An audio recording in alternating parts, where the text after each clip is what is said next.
Olá, o programa Saúde em Foco dessa semana irá discutir uma temática muito importante, o cuidado com o recém-nascido. Em relação a isso, nós estamos com a presença da enfermeira Jucimara, lotada na Secretaria Municipal de Saúde, egressa do mestrado profissional em saúde materno-infantil, e a enfermeira e também professora aqui da UFN, Cristina, né, que atua na gestão, então, do Hospital Casa de Saúde. Para isso, a gente vai começar um pouquinho a falar sobre os cuidados com o RN, né? E a importância de um protocolo que norteie esses cuidados. A tua temática, Jucimara, durante o processo de formação, né, no mestrado, foi a construção de um protocolo para cuidados com o RN. A partir do que surgiu essa ideia, qual foi a relevância da construção dessa tecnologia de cuidado e qual a importância para o serviço, né, em relação à criação de um protocolo? O desenvolvimento, então, do protocolo, ele surgiu a partir da vivência minha profissional no ambiente, né, no caso, a maternidade do Hospital Casa de Saúde, a partir da observação, assim, de que os profissionais, eles não tinham uma linha de cuidado, cada um seguia uma rotina. Então, o objetivo foi padronizar esses cuidados, né, através dos protocolos. Alguns protocolos já existiam na maternidade, mas eu sentia a necessidade de que faltava mais, assim, para deixar registrado, então, o cuidado ao recém-nascido. E esse protocolo, ele também emergiu a partir de um protocolo anterior, né, Cristina? Que foi o teu protocolo relacionado também à amamentação na primeira hora de vida, né? Então, foi uma continuidade de cuidados já existentes dentro da maternidade, é isso? Isso. O protocolo, a proposta do protocolo da Jucimara, ela vem muito ao encontro que a gente iniciou em 2018 em relação à existência de um protocolo que favorecesse o aleitamento materno na primeira hora de vida do recém-nascido. Com todos aqueles benefícios já conhecidos em relação ao aleitamento materno, que traz tanto para a mãe quanto para o bebê, e a importância da gente ter instrumentos que facilitem e também qualifiquem o nosso processo de trabalho. Então, iniciou com o protocolo em relação ao aleitamento materno e essa continuidade, ela é vista com muito bons olhos, porque realmente ela dá continuidade e favorece a integralidade do cuidado. E em relação aos cuidados com o RN, Jucimara, que estão disponíveis, né, nesse protocolo, quantos POPs foram criados, que POPs foram esses, né? Que cuidados são específicos para o RN e que a maternidade, que os profissionais ali têm a necessidade de conhecer para poder implementar eficientemente, né, na prática? Então, o objetivo desse protocolo foi sistematizar o cuidado ao recém-nascido, sendo uma etapa do processo de enfermagem, né, dentro da maternidade. Teve todo um roteiro, assim, o primeiro acolhimento à parturiente, a investigação do pré-natal, avaliação dos exames, patologias prévias, né? Após, então, a anamnese, né, dessa mãe e do recém-nascido, a via de parto que nasceu, o tempo de gestação, sempre priorizando, então, a Apgar nas primeiras horas de vida, né, na primeiro e quinto minuto de vida. Depois se respeita, então, o protocolo da CRIS, né, que foi o aleitamento materno na primeira hora, né, e o contato pele a pele, e após, então, é realizado o exame físico específico do recém-nascido. Esse protocolo, ele contempla 17 POPs, né, dentre eles o primeiro é o exame físico cefalocaudal, após tem as vacinas, né, que já se administrava antes na maternidade, que inclusive já havia esse POP, né, então apenas foi atualizado. Todo o processo de cuidado, higienização das mãos também, que já existia na maternidade, e os POPs complementares, que são a triagem neonatal, né, entra o teste do coraçãozinho, o teste da orelhinha, da linguinha, o teste do pezinho, né, e os demais POPs, aferição dos sinais vitais, medidas antropométricas. Então, no total, são 17 POPs. Inclusive, entra também o teste do reflexo vermelho, que é o teste do olhinho que o médico pediatra faz e que, inclusive, hoje estamos respaldados, né, pela uma normativa do Corém. E esses procedimentos operacionais, né, esses cuidados com RN que estão disponíveis no protocolo, eles são de conhecimento apenas da equipe multiprofissional, dos enfermeiros, ou há necessidade da mãe, né, também conhecer que cuidados são esses que são implementados lá na maternidade? Eu acredito que sim, né? O objetivo maior também é que todos os cuidados que são prestados ao recém-nascido, a mãe esteja presente no momento, né? E os profissionais, eles precisam estar explicando, né, tais procedimentos que estão sendo realizados à mãe. E também pensamos em capacitação, né? Até inclusive temos um projeto em andamento ainda que não passou pela avaliação, mas o projeto é de capacitar a equipe. O protocolo, então, ele está disponibilizado na maternidade, mas ele não está ainda implementado ou ele já está implementado? Em que ponto nós estamos, assim, em relação ao processo de cuidado? Porque, na realidade, os cuidados já são dispensados, né, ao RN. Mas havia necessidade de uma padronização, né? Essa padronização, ela é uma obrigatoriedade? Como é que vocês pretendem fazer a capacitação das equipes para esse processo, para seguir essa regulamentação, vamos dizer assim, né? Os protocolos, assim que eles foram disponibilizados para o serviço, né? E vale destacar que como eles foram, emergiram da necessidade pela Jucimara estar inserida naquele momento, naquele contexto, então a gente conseguiu, depois que ela disponibilizou, eles foram agregados, né, aos demais processos e protocolos e POPs, né, os procedimentos operacionais padrão que existem dentro daquele setor.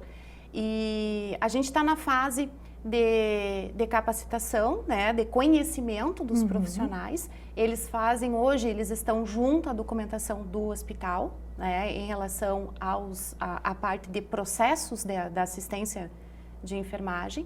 E eles atuam muito fortemente, assim, agora escutando tu falar da questão da inserção dos profissionais, a maternidade ela trabalha com 2 pontos bem importantes, que é o grupo de gestante, né, que é aquele momento que tu prepara a mãe para aquele local do nascimento do seu bebê, né, porque elas já sabem que o nenê vai nascer ali. Então, também se utiliza de alguns desses cuidados, porque eles são dispensados. E no momento que a gente tem um protocolo que foi formalizado, né, e ele tem essa capacidade de uniformizar as ações, consequentemente, a gente vai utilizar como instrumento. Então, um dos momentos bem importantes que são utilizados pelas equipes é no momento do grupo de gestante e no grupo de preparo de alta dessas mulheres, das puérperas, né? Que é aquele momento da alta, da continuidade do cuidado domiciliar com o bebê e a sua família. Então, são esses 2 contextos que eles estão inseridos intrinsecamente, né? E de um modo muito dinâmico, assim. Então, embora o protocolo seja um documento formal, que ele tem a sua rigidez na construção, mas ele também tem essa capacidade de se movimentar em diferentes contextos no que ele vai ser inserido, né? E no que a gente trabalha junto com esse público materno-infantil. E vocês percebem que esse instrumento, então, de trabalho, o protocolo, a gente pode chamar de um instrumento de trabalho, né?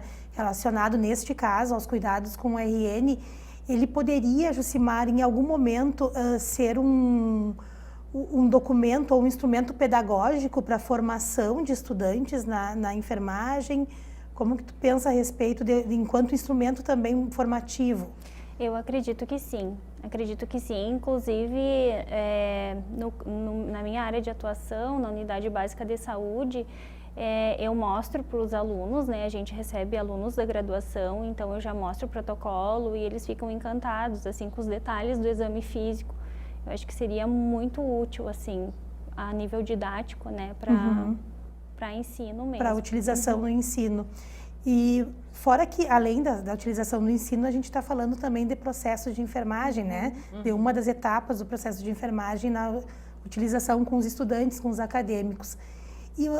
Mas, para além disso, os procedimentos operacionais padrão que estão disponíveis no protocolo, né, especificamente quanto aos testes, lavagem de mãos, aleitamento materno, enfim, todos os procedimentos operacionais ali eles são executados somente pelo enfermeiro ou ele alguns testes são executados por equipe multi?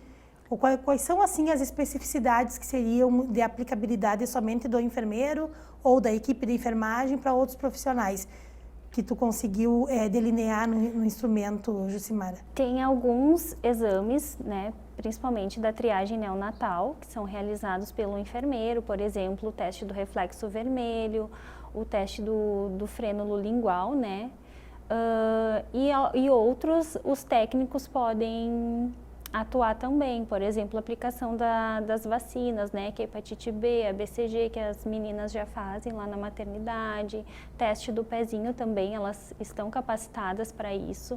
Então, alguns procedimentos que delimita ao enfermeiro e o restante é para a equipe mesmo, equipe tanto de enfermagem quanto multiprofissional. E o que a gente poderia, assim, deixar como mensagem para as mães, né, quando a gente aborda a mãe lá dentro da maternidade, vamos fazer tal teste no bebê, né? Esse teste é para tal característica, tal avaliação clínica. O que a gente poderia falar, né, da importância de todos esses testes que estão padronizados para a questão do crescimento e desenvolvimento do bebê? Eu acredito que tenha 2 pontos assim bem importantes, né? A primeira é a segurança da continuidade dessa assistência domiciliar, tem uma visibilidade para a família, uma oportunidade para a família de levar esse bebê mais seguro para casa, né? Uma vez de que ele passou por aqueles passos que foram pensados, estudados, validados por expertises da área, que isso é extremamente importante, né? Baseado em boas práticas. Então, isso é uma segurança para a mãe e para a família, né? Além do que embora seja um papel, uma formalização, mas é revertido uma forma de cuidado. Né? E esse cuidado é um cuidado cheio de atenção, né? De acolhimento. Então, isso traz também uma tranquilidade para a família, oferece essa oportunidade de tranquilidade, de segurança e de saber que naquele momento ali, o bebê ele passou pelas principais triagens, teve um exame físico minucioso. Claro que não é garantia de 100% que tu vá perceber alguma alteração, mas é uma oportunidade riquíssima que esse bebê tenha a chance de ter um desenvolvimento e um crescimento muito mais adequado e muito mais favorável à nossa sociedade. Para a clientela, então, né, no caso, para a mãe e para o bebê, essa questão do desenvolvimento saudável, né, da criança. E em relação ao processo de trabalho da equipe multiprofissional que atua ali na maternidade, vocês já pensaram assim na questão do processo de capacitação POP a POP? Porque alguns POPs acredito que tem um delineamento maior assim, em relação a discussões clínicas, né, do porquê daquele procedimento, da importância dele, em que momento fazer, né? Vocês pensaram num processo de capacitação dos 17 POPs ao mesmo tempo para a equipe, ou isso vai transcorrer no decorrer do processo de trabalho da equipe, ou num momento protegido para isso, né? Porque a gente sabe que a maternidade também tem um grupo de trabalho grande e também formativo muito grande, com residentes, com estudantes de medicina, com estudantes de enfermagem. Como é que vocês pensaram na sistematização desse processo educativo, né, da equipe em relação à utilização dos procedimentos operacionais? Desde o momento assim, que ele faz parte do processo de trabalho, o setor, não só o setor, mas a instituição, ela é embasada numa política pública que é a educação permanente. Então, a gente tem um núcleo de educação permanente dentro da instituição que viabiliza esses treinamentos. Eles são, no momento que a gente tem POP, a gente tem que ter capacitação do colaborador e essa comprovação da capacitação do colaborador, né? E a gente, quando fala em colaborador, como sendo enfermeiro, não é somente da enfermagem, mas é todos os envolvidos naquele cenário. Então, elas devem acontecer no momento do trabalho e sim em todos os existentes. Claro que não todos ao mesmo tempo, porque tu não consegue e a gente precisa agregar o conhecimento e para isso a gente tem um ciclo, tem momentos e eles são programados, né? São programáveis. Se programa, se estipula o público-alvo e o tempo que a gente tem para treinamento e depois a verificação do impacto desse treinamento também, que faz parte do ciclo de capacitação que a gente tem previsto e o que a política pública que a gente segue também nos recomenda, né? E o protocolo de cuidado ao recém-nascido, ele é uma recomendação, então, assim, da presencialidade dele dentro das maternidades. Sim, sim. E ele colabora muito, assim, ele tem essa potência de colaborar muito com um processo seguro, né? Onde todos fazem a mesma ação e essa ação ela é embasada na ciência e divulgada através desses momentos de capacitação dinâmicos que acontecem dentro das equipes. Uhum. Então a gente pode dizer, né, a Jucimara e Cristina, que esse protocolo, baseado nas melhores evidências científicas, né, com uma quantidade significativa de procedimentos operacionais padrão, com certeza vão trazer um resultado ainda mais positivo para a maternidade, porque vai respaldar, né, respalda o trabalho da equipe multiprofissional, mas em especial da equipe de enfermagem, por estar contemplado dentro do nosso processo de enfermagem, né, e também para as mães a questão não só de respaldo, mas de uma legitimidade de que aquele cuidado realmente foi executado para um desenvolvimento, né, da criança de maneira mais saudável no decorrer da vida. Então a gente agradece muito a presença de vocês aqui discutindo essa temática, que é uma temática muito pertinente, né, e muito importante, que é crescimento e desenvolvimento, em especial numa hora que é uma hora tão única para os pais, mas também para o bebê, né, que é a hora do nascimento e essas primeiras horas que o RN fica com vocês, então, na maternidade. A gente agradece, o Saúde em Foco vai ficando por aqui. Até mais!